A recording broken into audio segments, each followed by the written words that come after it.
Magandang umaga, magandang hapon at magandang gabi po sa inyong lahat. Ito po si Jomer Makinay and today we'll be reviewing the Cyma M4 MOSFET edition. This is the latest Cyma M4, again, from our good buddy, Hydroblasters MNL, the #1 budol here in the Philippines. At least to me. uh, this is a unit for upgrades by shout out to AJ Chan. I don't know if that's his real name, is only just a nickname. So that's based on his profile. So he didn't tell me the real name, so it's fine. And I just got this just a few minutes ago, but I had to make this video was because this is it's too beautiful. I like it. And but I cannot justify another unit. I already have 5 or 6, 5 Cyma M4s. Not no more. I have no more space. Uh, and I'm relatively poor nowadays, so I cannot add new units. So if you want anything to get reviewed, just let me borrow it for a while. I'll make it worth your time. Or if you will donate, I will not say no. Anywho, first, quality. Uh, this is the usual Cyma M4, but there are improvements. One, it is much heavier because there are more metal parts. Metal tube, the same metal outer barrel. The plastic hider is still. Oh, really?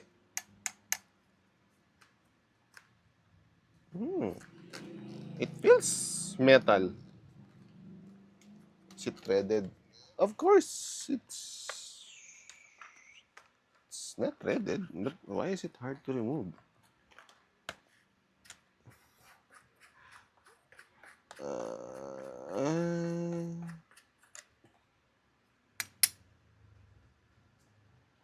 It sounds plastic. Yeah, it's plastic.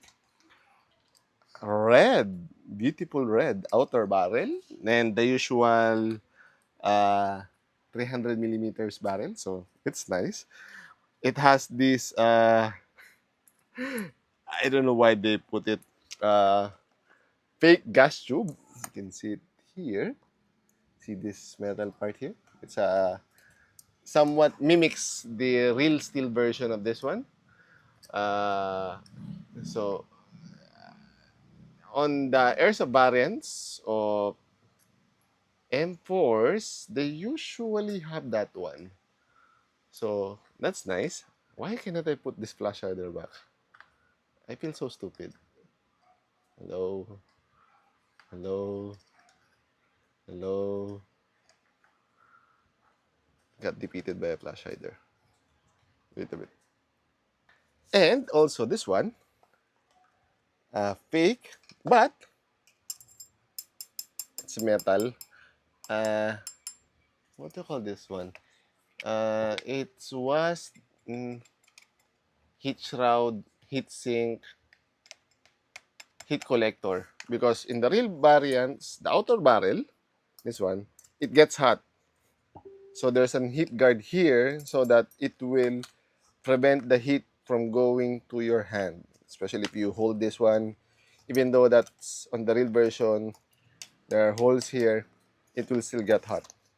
So that's why in the olden days they hold it like this, because this generally gets hot. It's a 556. What else? Metal, still nylon body. Trades still the same. I wish they have made this into an engraving, not unlike this one. This is a painted or silk screened. I don't know what's the proper term, but it's not engraved. So as time goes by, this will disappear, especially if you hold it like this. So one thing also, it has a metal sling. So that's nice. So if you have a 1-point sling, you can easily put it here and make it easier to hold. It also has a sling mount. I don't know if the old versions have them. Mine doesn't. So, okay. Or it got removed. I don't know. One of the nice things also is slide.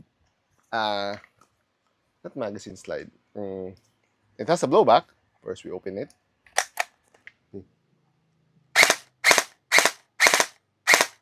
So that's nice. Well, for me, not so nice. Long story. But one of my favorite things in this new version is that remove. Since this has the MOSFET, oh no. First, we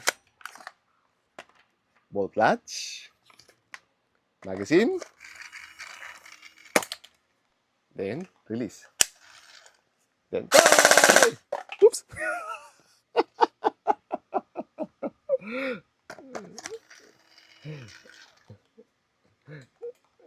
I really like bolt latch, even though it's useless. It's fun because it mimics the real version. My KSC F90 airsoft has a real working bolt, so it feels nice.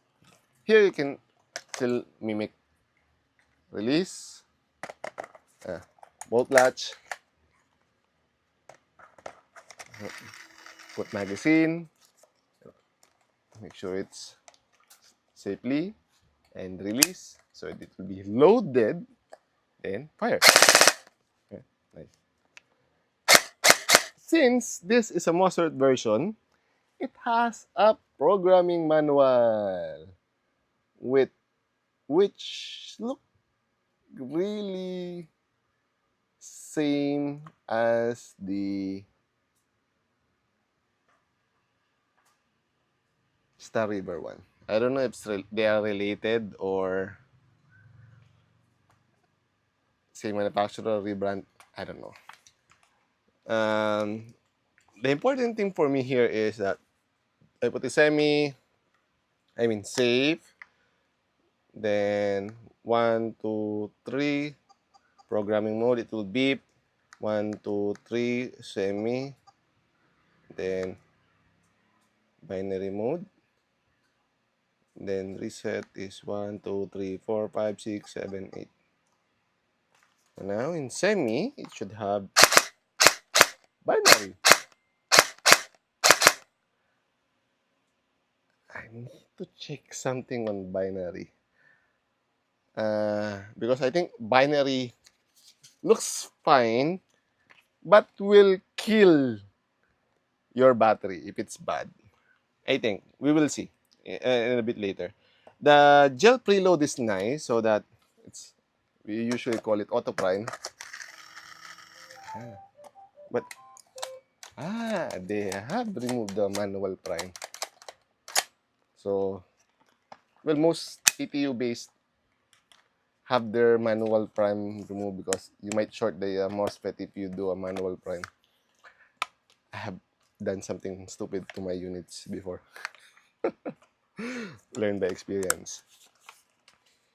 Battery capacity. One of the cons is that it still uses the bat tube battery, but for some reasons, this is a metal tube now. The metal part to hold the, not the piston body, the screw here is here until here. So the battery is now exposed. So find that as a con. So you have to seal it like this. So you cannot totally put it back. you will hit the battery, which you will also see here. Or I feel stupid. I forgot this. Another version of this one is that come here battery. The crane stock, if I'm not mistaken, can put the battery on the sides. Sorry, I'm a traditionalist. So you put the battery on the side, connect, and just seal it properly.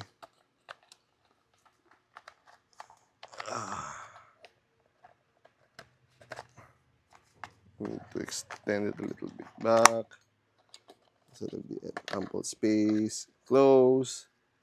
Then, ta-da! Battery is now here.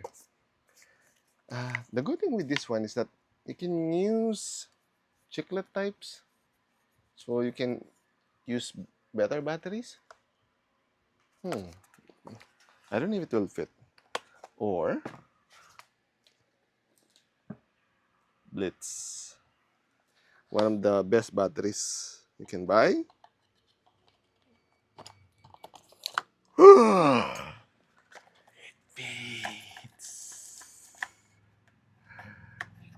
Fits.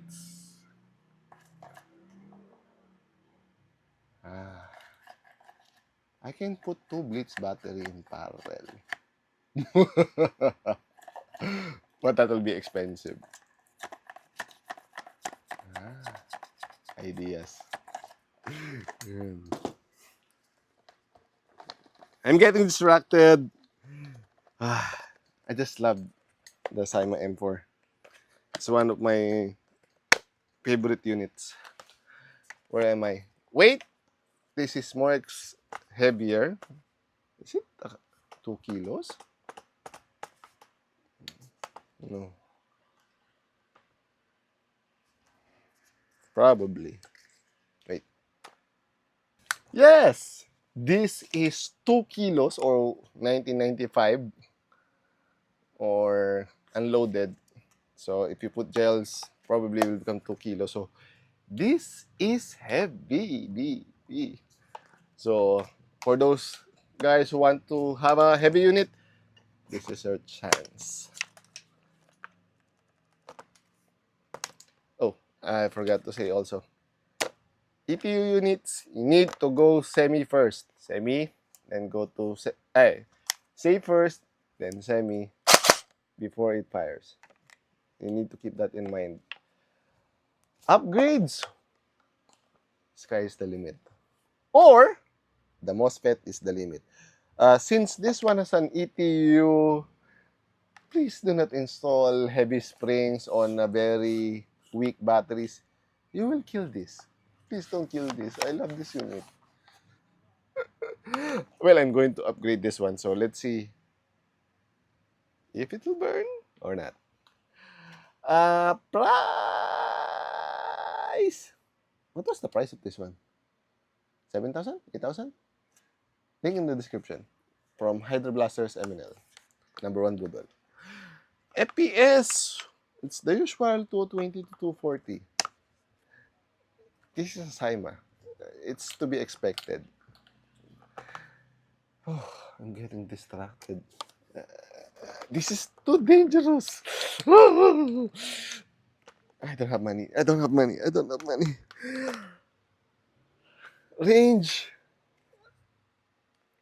This is a 300mm barrel. It can easily reach the 10-meter mark. And it comes with a free tiny hop-up, which is also adjustable. So glue it in place or you might lose it, especially if you use a hard gel. It will probably fly off somewhere. You have been warned. Someone has had that happen to them already. So what else? Am I forgetting something? Oh yes. Last but not the least, overview. The Cyma M4 has so many revisions already. This is the third revision. This is a version 3. So they have probably, it's basically perfect already. I think the only thing missing right now is for them to develop a metal gearbox for this one, and it will be a real premium unit. For me, this is already a high-end because it has all the checks that for me is a high-end. Upgradable, premium quality, and good features, especially the MOSFET, and premium price. So if you want a good, not starter, mid-tier, could be, unit, this is, I'm full, a very nice choice. So, if you have any comments, suggestions, violent reactions, do not hesitate to put it down in the comment section down below, and I'll answer it as soon as possible. Hanggang sa muli, paalam! Ching!